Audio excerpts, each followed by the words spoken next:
Praise lord. ప్రభువైన యేసుక్రీస్తు వారి పేరిట మీ అందరికీ వందనాలండి. అందరూ క్షేమంగా ఉన్నారు కదా. మరి ఈరోజు ఎవరైనా నా జీవితంలో అంతా అయిపోయింది, నేను సమస్తం నష్టపోయాను, అందరి దగ్గర నేను అవమానపడ్డానని ఎవరైనా చింతిస్తున్నారేమో. అయితే ఇది మీ కొరకే.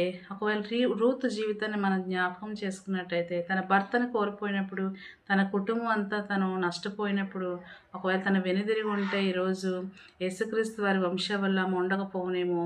తను కృంగిపోలేదు, చింతించలేదు గానీ, తన దేవుడు తనకిచ్చిన పనిని నమ్మకంగా చేసుకుంటూ, ఆయన దేవుని యందు విశ్వాసం ఉంచి ముందుకు సాగినప్పుడు, దేవుడు మరలా తన జీవితాన్ని నూతనంగా ప్రారంభించాడు.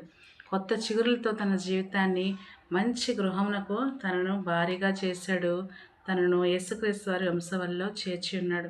అలాగే యోసేపు కూడా తన కుటుంబం వారి చేత, తన అన్నదమ్ముల చేత త్రోసివేయబడినప్పుడు, ఈ అరణ్యంలో, ఈ జైల్లో నేను ఉండిపోయాను, నేను నశించిపోయానని చింతించలేదు కానీ, తాను నమ్మిన తన దేవుని యందు విశ్వాసం ఉంచినప్పుడు, తాను దేశం యొక్క మంచి స్థానంలో తాను ఉంచబడి ఉన్నాడు. ఇక్కడ మనం గుర్తించవలసిన విషయం ఏంటంటే, ఎటువంటి స్థితిలో మనం పడిపోయినా, ఎంతగా మనము అనగదొక్కబడినా, ఎంతటిగా మనం ఓడిపోయినా మన జీవితంలో, ఎంత స్థితిలో ఉన్న పైకి లేపగల గొప్ప దేవుడు, శక్తిమంతుడు మనకున్నాడన్న విశ్వాసాన్ని మనం కలిగి ఉన్నప్పుడు, ఖచ్చితంగా దేవుడు మనల్ని నిలవబెడతాడు. అనుకున్న దానికంటే అధికమైన రెట్టింపు చేత ఆయన మనలను దీవిస్తాడు. అందుకే వాక్యం సెలవిస్తుంది. యెషయా గ్రంథము 45వ అధ్యాయము 23వ వచనంలో, అప్పుడు నేను యెహోవాననియు నా కొరకు కనిపెట్టువారు అవమానం నొందరనియు నీవు తెలుసుకుందువు.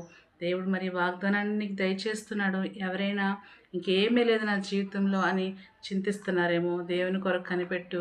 నువ్వు ఊహించిన బట్టి గొప్ప అద్భుతాలు దేవుడు నీ జీవితంలో చేయడానికి సిద్ధంగా ఉన్నాడు. ఆమెన్. Praise lord.